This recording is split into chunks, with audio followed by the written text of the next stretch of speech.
book talks. Our next speaker for today is Rumeli Mukherjee. She is a PhD research scholar in English literature at the Institute of Language Studies and Research, Kolkata. Her areas of research include environmental humanities, post-humanism, mythology and South Asian studies. She completed her BA in English from BB College Asansol in 2018 and stood first in her department. She was the topper in her department in MA English at Kazi Nazrul University in 2020. She also qualified NTA NET in 2020. She has presented her papers in several conferences like IIT KGP and others. The book she has chosen for her talk today is titled Needle at the Bottom of the Sea, Bengali Tales from the Land of the 18 Tides, which is written by Tony K. Stewart, published by the University of California Press in 2023. Rumeli, you can please start. I'm going to discuss today is Needle at the Bottom of the Sea, Bengali Tales from the Land of 18 Tides by Tony K. Stewart. Text and performance have always flowed together freely, with literary culture incorporating performers' inventions and oral culture modifying written words. Ownership is never straightforward. Tony K. Stewart, fortunately we know him and got the privilege to interact with him, is a renowned academic with expertise in the literature of Bengali-speaking world from the early modern era. His research addresses the relationship between religion, literature and society, delving into the complex fabric of Bengali culture.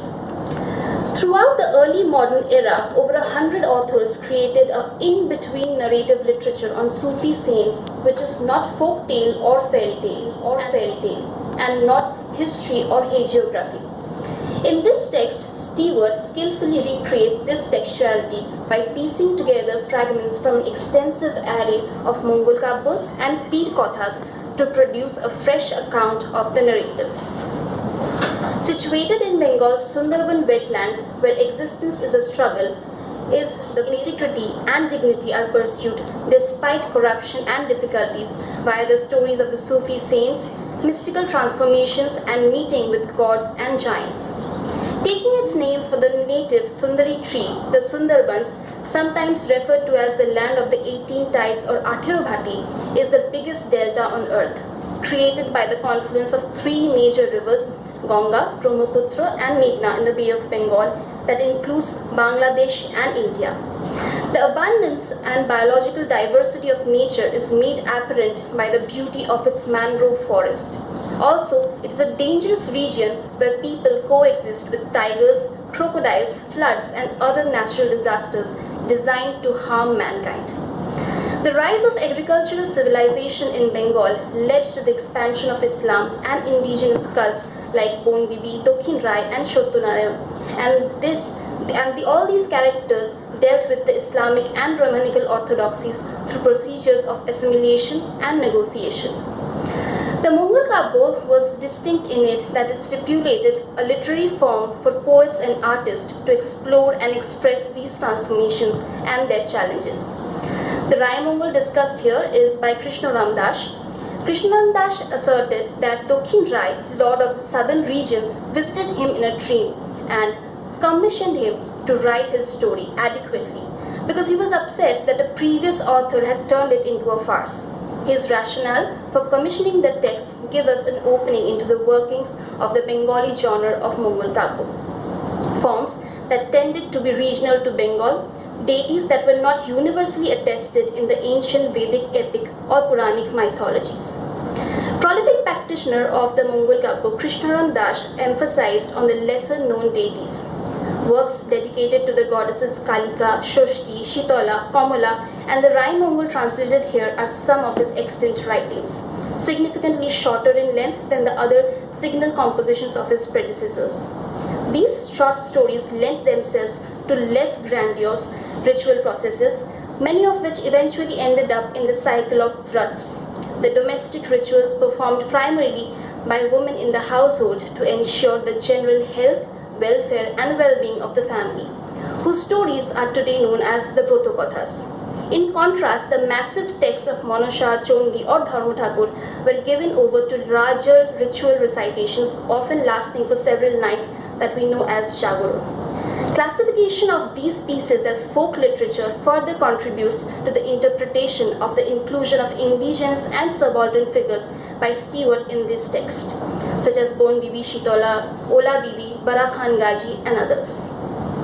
The lengths of the pieces differ, but despite the book's non-chronological arrangement, their shared physical setting, literary style, and thematic focus bind them together. The first story, that is Rai Mongol by Krishnaram Das, features three separate storylines.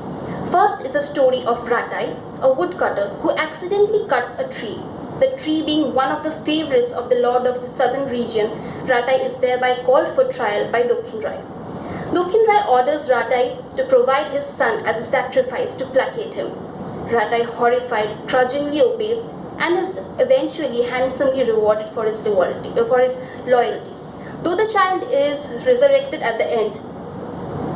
The second story is around the fight between Dokhin Rai and Bara Khan Gaji. It's a subplot to a larger story about Pushpadotto, a young merchant who set ship for the south to find his father. During the voyage, his experienced helmsman tells Pushpadotto about the origin and devotion and the story of the battle between Dokhin Rai and the Sufi warrior saint Bara Khan Gaji. The cultural relevance here is Bara Khan was the first Musalmani Peer to be elevated to the level of the conventional Indic god in a major Hinduyani society of those times. As a close companion of the Lord, Gaji holds dominion over Dokhin Rai, who is the jurisdiction of all Atharvati. Togetherness in worship satisfied the two genuinely eventually. They occurred together in the same location as brothers. The emergence of Bara Khan Gaji as a Sufi saint and his union with the Hindu princess Champavati are the subjects of Abdul Wahhab's second tale that Stewart discusses. Gaji has two brothers, Julhas and Kalu. While Julhas gets lost early in the narrative and finds his family again at the conclusion, Kalu, Gaji's half-brother, goes with him on his adventures. In order to live the renounced life of a Sufi saint, Kalu and Gaji both give up the comforts of their father's castle. This narrative addresses more than just the difficulties of coexisting Hindu and the Muslims. The third tale is the Bon Bibi Jauharnama by Muhammad Khatar, which honors the female Sufi saint Bon Bibi, a guardian matron who arrived in the Sundarbans from Persia with her brother. The narrative begins with the birth in Medina and the training as Sufi saints. The fight between Bon Bibi and Dokhin Rai's mother Narayani, which Bon Bibi wins and gains possession over Atharvati, is described in this section. While Bon Bibi is the protector of the inhabitants of the Sundarbans, Dokhin Rai resumed himself to the inner forest of the Sundarban region. They basically balance the Sundarban. It also talks about how compassionate she is to the little child named Dukhi, whom she delivers from Dokhin Rai's evil grasp. In the fourth tale, Wayward Wives and Their Magical Flying Tree by Gopi Vallabh, a Muslim saint who is said to be the avatar of Shiv and Narayana, presents Shottopir's perfect world. He offers the wives of two merchants a magical flying tree that will transport them to their missing husbands, since he is touched by their devoted husbands. The Quranic account of Khwaj Khijir is first told in Bengal in Sayyid Sultana's novel Curbing the Hubris of Moses, which comes in the 5th chapter of the book. Among the Bengali stories mentioned above is Khijir, who is a tutor to all Sufi saints in Islamic literature. Because they explicitly reflect the then current reality with an eye on social factors and the events that followed Mongol Kabbas, constitute a critical reading for all the historians. The Mongol Kabbas become upwellings of that culture, where we lose sight of how much subaltern figures have been shaped by hierarchical process of subjugation. Rather than viewing these texts or works as the byproducts of a lower, local and elite literate heritage, it could be appropriate to understand them as products of a translocal elite tradition, rather than as quaint traditional literature. In these 5 chapters, Stewart's research fills up this scholarly vacuum by offering a thorough overview of a few chosen stories, which he then supplements with translations and critical commentary. Some literary historians have incorrectly categorized them as folk tales or fairy tales, but these labels place expectation on the readers that suggest that within the context of South Asia, the tales are not of literary worth. If the stories take place in an undiscovered period far before the present, they have a certain timeless quality. Even there are sporadic references to historical events. Stewart appropriately advises his audience to regard these narratives as evidence of the process of appropriation and assimilation across India's various religious and cultural networks, rather than as symbols of hybridity and syncretism. What these texts are, according to Stewart, is first and foremost narrative literature about the necessity of having a helping hand to survive in a hostile environment. Written in rhyme throughout the entirety of the poem, for even the most competent translator is challenging. However, according to Stewart, expressions in the original text are frequently shorthand indexes to extremely complicated cultural assumptions, because Bengali authors tend to presume that the auditor or the reader of the text can provide the culturally relevant context for a scenario. Wherever Stewart believed it was important, he avoided doing injustice to the original by succinctly describing such events by adding them into the translation. The first narrative of the 17th century Rayamangol of Krishnaram Das is about an unintentional insult between the Sufi Gaji Pir and the Hindu godling Dokhin Rai, not about any sectarian differences.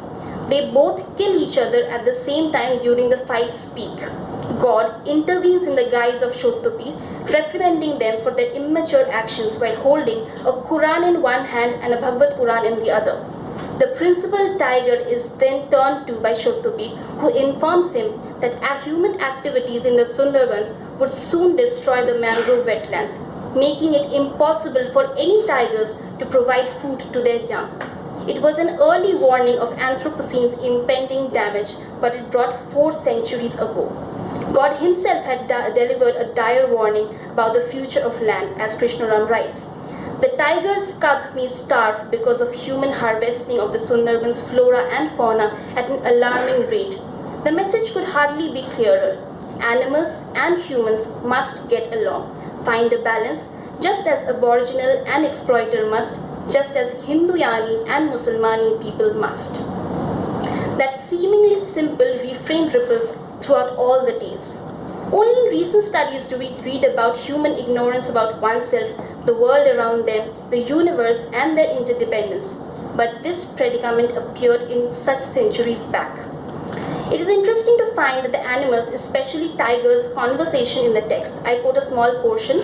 The setting is of an adda scene of the tigers, where the tiger named Noropeta said to his son, the tiger Darya, "I cannot always fill my own belly, but my wife is constantly on the hunt for walking catfish and small leopards, bits and pieces of which she gives me to eat."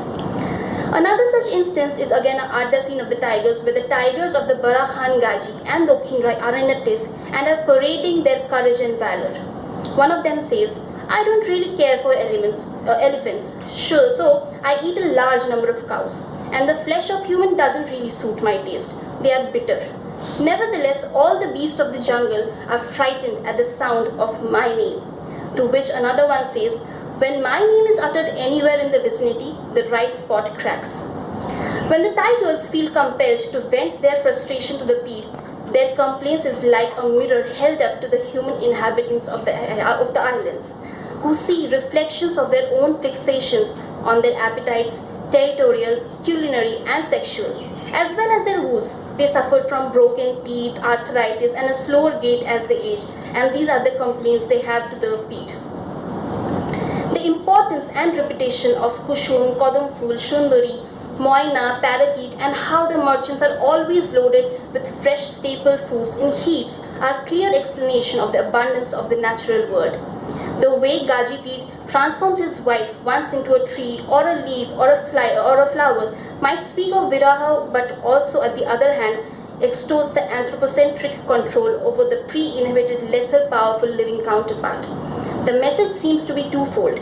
First, the people's maladies and frustration elicit a knowing response. Second, the text makes it abundantly evident to the reader that animals experience suffering on par with human suffering. Traditionally, animals are perceived to be inferior to humans and are considered to be bereft of critical cognition, human interiority, or self-reflexive thought.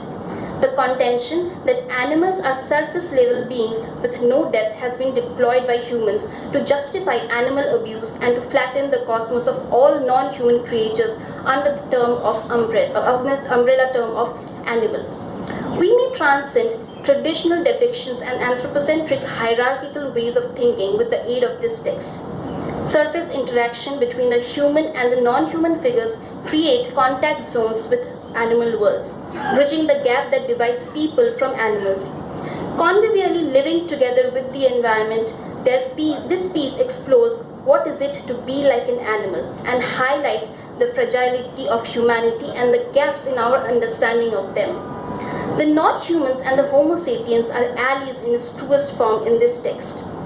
If Anthropocene is at all considered to be the age of man, then it is not just our responsibility but as well our responsibility to be able to understand the world of the animal, their communication, and move philosophical concepts in new directions. Stewart pays attention to the persona of Bone Bibi, an indigenous woman who resists the patriarchal and casteist religious system, and how the story inevitably responds to and embraces her. She is the goddess of forest who promotes harmonious coexistence of all species in the forest. Because they are most entwined with the land and aware of these perils, farmers, woodcutters, beekeepers, salt workers, and fishermen are the people the heroes of the stories typically stand up for and protect them whenever they are caught in the middle. As Donna Haraway insists, all earthlings are kin in the deepest sense. They share a common flesh, laterally, semiotically, and genealogically. This text lures us to the thought of what does it mean to be an animal from an animal point of view. Tigers of the Sundarbans, rather the Panthera tigris, cultural significance is found in various societies. The Royal Bengal tiger symbolizes power, courage, and protection. The notion that humans are superior to other species is known as speciesism, and critical animal study criticizes it. As apex predators, tigers often suffer as a result of human activities including habitat degradation, poaching, and confinement. Harari in his Homo Deus maintains that when humans were hunters or gatherers, we saw ourselves as just a part of nature, not as separate or above the other animals. Nowadays, the majority view is that other animals are different and inferior to humans. Even labeling humans as animals seems strange or insulting to many people. Dipesh Chakraborty in this context exhorts us to abandon the dominant human history and reimagine our history not exclusively from the other planetary entities, rather be inclusive of them. In order to navigate the currents of shared experience, creativity and imagination is needed. This text does serve as a repository of tentacular thinking beyond its religious and material history. It embraces complexity and opposes binary division. It accentuates existence along lines and not fixed spots. It tangles networks of connection, weaving stories over time and space. It asks us to be collaborate and build kinship with the unknown. The Shuklocene or Cathlucene praises entanglements between species and opposes individuality. Another remarkable portion of this anthology is a piece by Chandravati, a friend of Pushpadatta's mother-in-law, who consoles the bereaved mother in plight of sending her daughter far away after marriage. There is a reason whatsoever we weep, O Queen. Just consider carefully my counsel. Stop and think. Examine the passing nature of everything in this world. Who is really one's son or daughter? Who is really one's mother or father? One who possesses the knowledge of insight harbors no such attachment, no sense of ownership. Where did you happen to be born? Where did you happen to live? Realize that the nature of the world's coming and going is conjured as an illusory magic. A classic exemplar philosophizing the passing and futile nature of human existence, a prominence of postmodern epistemologies. Tentacles thus play relays the determine of life and death, entangling us in a generative recursions. The opening of the book, right after the title page, presents a scroll painting, or what we call as photochitro. Since photochitros are basically connected with telling stories, they usually use folk myths and legends for their artworks. Mangal Kavyas are majorly found depicted in photochitra art forms. It reminds us of a lost past, igniting within us the sentiments of nostalgia and desperation to reclaim that lost heritage. This depiction is pre-anthropocentric universe and helps us to build a contrast between what our planet was and what it is heading towards. This is how art can transform us emotionally to see things which are not easily visible. Thus, the local tales of everyday hardships faced by the regular people and their beliefs may be accessed through the needle at the bottom of the sea, achieving the impossible. But even this impossible is achieved by Gajipir in his plot. The kathas in this collection are helpful in pinpointing the period and location in South Asia history that enabled Islamic cultural elements to be included in a Bengali social literary corpora. It took careful investigations to translate these stories. Stewart has gathered, compiled, and contrasted the various narratives with great care. The lengthy note he writes before each story goes into great depth on its reception and print history. The book beautifully extols how folk myths help people make sense of their loves and fear. A text where tigers stalk, rocks float, and waters part teaches us convivialism in existential precariousness, dangers that can be both seen and unseen. Thank you. Thank you, Rumeli. The floor is now open to questions. If any of you want to have any questions for either of our speakers.